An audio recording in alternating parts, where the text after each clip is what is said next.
शादी के मंडप में जब सीईओ अपनी सारी संपत्ति अपनी पत्नी के नाम करने ही वाला था, तभी एक औरत जो दुल्हन जैसी ही दिखती थी अंदर चली आई। उसने सबके सामने कहा कि वही असली दुल्हन है। मेहमान आपस में फुसफुसाने लगे। शादी के जोड़े में खड़ी औरत गुस्से से बोली कि वो झूठ बोल रही है और खुद को असली दुल्हन बताया। फिर उसने सिक्योरिटी को बुलाया ताकि उस औरत को बाहर निकाला जा सके। सीईओ वहीं खड़ा रह गया, समझ नहीं पा रहा था कि किस पर भरोसा करे। तभी उसकी मां वहां पहुंची। उनके हाथ में कुछ तस्वीरें थीं जिनमें शादी के जोड़े वाली औरत किसी दूसरे आदमी के साथ दिख रही थी। मां ने सबके सामने कहा कि असली बहू तो सामने खड़ी औरत है। नकली दुल्हन का चेहरा सफेद पड़ गया और उसने मां और उस औरत पर साजिश का इल्जाम लगाया कि वे शादी बिगाड़ना चाहती हैं। दोनों में बहस बढ़ गई।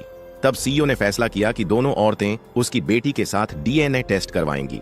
डॉक्टर ने खून के नमूने लिए और सब नतीजों का इंतजार करने लगे। नकली दुल्हन को पता था कि सच उसके खिलाफ जाएगा, इसलिए वह बीमार होने का नाटक करने लगी ताकि सबका दिल पिघल जाए। दुल्हा कुछ देर के लिए पिघल गया और उसने सिक्योरिटी से कहा कि दूसरी औरत को बाहर निकाल दो, लेकिन बेटी ने उस औरत का बचाव किया।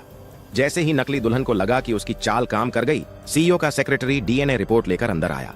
नकली दुल्हन ने झपट कर रिपोर्ट छीन ली और उसे फाड़ने की कोशिश की, लेकिन चालाक छोटी लड़की ने तुरंत रिपोर्ट उसके हाथ से छीन ली।